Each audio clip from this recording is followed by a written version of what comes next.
Hello everyone, welcome to Star IQ के video platform पे आप सभी का बहुत बहुत स्वागत है। दोस्तों, आज हम लोग 13 नवंबर 2021 के हरियाणा करंट अफेयर पढ़ने जा रहे हैं। कल आपसे सवाल पूछा था, उसका सही जवाब क्या होगा। हरियाणा के किस जिले के अमित बिष्ट को Tenzing Norgay national adventure award से सम्मानित किया जाएगा। इस सवाल का सही आंसर आप लोगों ने दिया था पानीपत, और ठीक आंसर भी पानीपत था इसका, यानी कि बी वाला ऑप्शन इसका बिल्कुल ठीक था। आज का पहला क्वेश्चन क्या होगा। हाल ही में हरियाणा के किस लड़के का टीम इंडिया के उप कप्तान के रूप में चयन हुआ है। बहुत अच्छा सवाल है, ज़रूर आपको याद रखना होगा। अभी रिसेंटली जो है ना, हरियाणा का एक लड़का है जिसका नाम है संजय, और जिसका टीम इंडिया के उप कप्तान के रूप में चयन हुआ है। भुवनेश्वर में 24 नवंबर से जो हॉकी के पुरुष जूनियर विश्व कप के लिए भारतीय टीम में उमरा गांव के रहने वाले पवन और डाबड़ा गांव के संजय, इन दोनों का टीम इंडिया के उप कप्तान के रूप में सिलेक्शन किया गया है।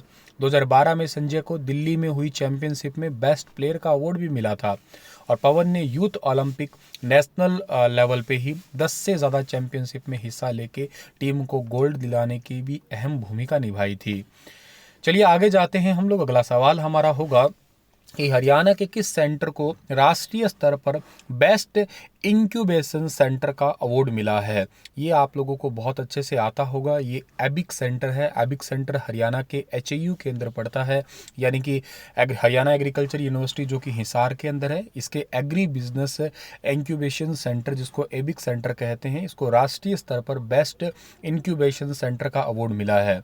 ये अवार्ड दिया किसने है? ये फूड प्रोसेसिंग डिपार्टमेंट की तरफ से दिया गया है।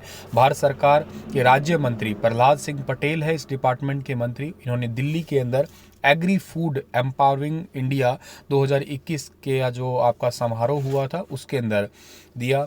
अच्छा, ये एबिक सेंटर है, इसके चेयरमैन का नाम क्या है? प्रोफेसर BR कंबोज है। एक्चुअली एचएयू के भी जो आपके वीसी हैं उनका नाम BR कंबोज है, उसी के अंदर ही ये एबिक सेंटर आता है। जीजेयू के वीसी भी अभी वर्तमान में BR कंबोज ही है। तो आगे जाते हैं हम लोग। अगला सवाल हमारा क्या होगा। हाँ, वैसे मैं बता देता हूँ, ये सेंटर बहुत लंबे टाइम से नहीं है, अभी पिछले 2-3 सालों से ही इसकी स्थापना हुई थी, और काफ़ी अच्छे तरीके से जो है ना बिजनेस इनक्यूबेटर के रूप में काम कर रहा है ये, और देश भर में बेस्ट इनक्यूबेटर के रूप में अभी रिसेंटली चुना गया है ये। और चौधरी चरण सिंह हरियाणा एग्रीकल्चर यूनिवर्सिटी है, इसकी स्थापना 2 फरवरी 1970 को हुई है, ये भी याद रखिएगा आप लोग। हाल ही में किस राज्य को बागवानी में सर्वश्रेष्ठ राज्य के रूप में सम्मानित किया गया है? बागवानी में सर्वश्रेष्ठ राज्य के रूप में सम्मानित किया गया है हमारे हरियाणा राज्य को, यानी कि ए वाला ऑप्शन इस सवाल का बिल्कुल ठीक रहेगा। बागवानी विभाग हरियाणा को agri food empowering India 2021 award से सम्मानित किया गया, बागवानी में सर्वश्रेष्ठ राज्य के रूप में। बागवानी विभाग के महानिदेशक डॉक्टर अर्जुन सिंह सैनी द्वारा यह अवार्ड जो है ना वो प्राप्त किया गया है। अगला सवाल हमारा होगा कि हरियाणा शिक्षा नियम 134A के तहत प्राइवेट स्कूलों में कितने परसेंटेज सीटें निःशुल्क शिक्षा के लिए आरक्षित है। हरियाणा शिक्षा नियम 134A के तहत प्राइवेट स्कूलों में 10% सीटें जो है निःशुल्क शिक्षा के लिए आरक्षित है। प्राइवेट स्कूलों के अंदर 9वीं से 11वीं क्लास के सरकारी फीस के अनुसार ही जो है ना प्राइवेट स्कूलों में पढ़ाई होती है, और 10% सीटें जो है ना निःशुल्क शिक्षा के लिए आरक्षित है नियम 134A के तहत। ये याद रखिएगा आप लोग। केंद्र सरकार द्वारा कैथल में प्लांट से तैयार एथेनॉल को कितने परसेंट तक पेट्रोल में मिलाने की मंजूरी दी गई है? कैथल में जो एक प्लांट है जहाँ पे एथेनॉल तैयार हो रहा है, उसमें जो है ना 20% जो है पेट्रोल में मिलाने की मंजूरी दी है केंद्र सरकार द्वारा, यानी कि बी वाला ऑप्शन बिल्कुल ठीक रहेगा इसका। और कैथल में जल्द ही ना 120 KLPD यानी कि kilo litre per day capacity का एक प्लांट लगाया जाएगा। 120 kilo litre per day capacity का प्लांट होगा, और इस प्लांट से तैयार एथेनॉल को 20% तक पेट्रोल में मिलाने की मंजूरी जो है वो केंद्र सरकार ने दे दी। आपको बता देता हूँ, हरियाणा में पहला एथेनॉल प्लांट प्रोडक्शन जो है ना वो कहाँ पे लगा था? वो यमुनानगर की सरस्वती शुगर मिल के अंदर। हरियाणा सरकार ने कब तक दूसरी डोज लगाने का लक्ष्य रखा है, मतलब कौन सी तारीख तक 100% दूसरी डोज लगा दी जाएगी, और इसका सही आंसर रहेगा 15 जनवरी 2022 तक।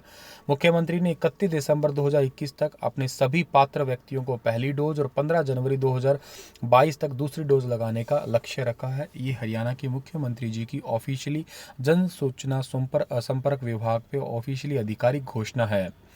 और ये तो आपको याद रखना ही है। और हरियाणा कई मामलों में 100%, जैसे एक अभी आपको मैंने बताया था हर घर में नल द्वारा जल, उसमें भी हरियाणा 100% हो चुका है।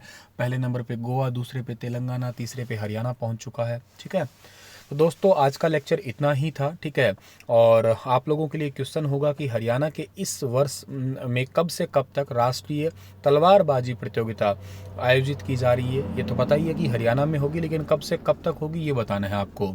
आज का लेक्चर थोड़ा सा हर रोज़ की तरह नहीं है, क्योंकि मैं आज आउट ऑफ स्टेशन हूँ। सिस्टर की मैरिज होने के चलते मैं जोधपुर में हूँ फ़िलहाल। तो करके आपको 2 से 3 दिन तक केवल मेरी वीडियो करंट अफेयर की ही मिल पाएगी एप्लीकेशन पे या अनअकैडमी पे या कहीं और जहाँ पे भी आप मुझसे प्लेटफॉर्म पे पढ़ते हो।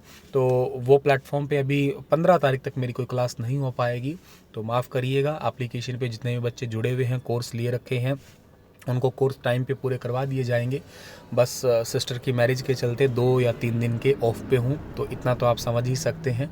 चलिए, अपना ख्याल रखिएगा, हंसते मुस्कुराते रहिएगा, और डेली करंट अफेयर देने का प्रयास ज़रूर करूँगा। ये कॉन्टिन्यूटी ना टूटे, ऐसा मेरा प्रयास रहेगा। धन्यवाद।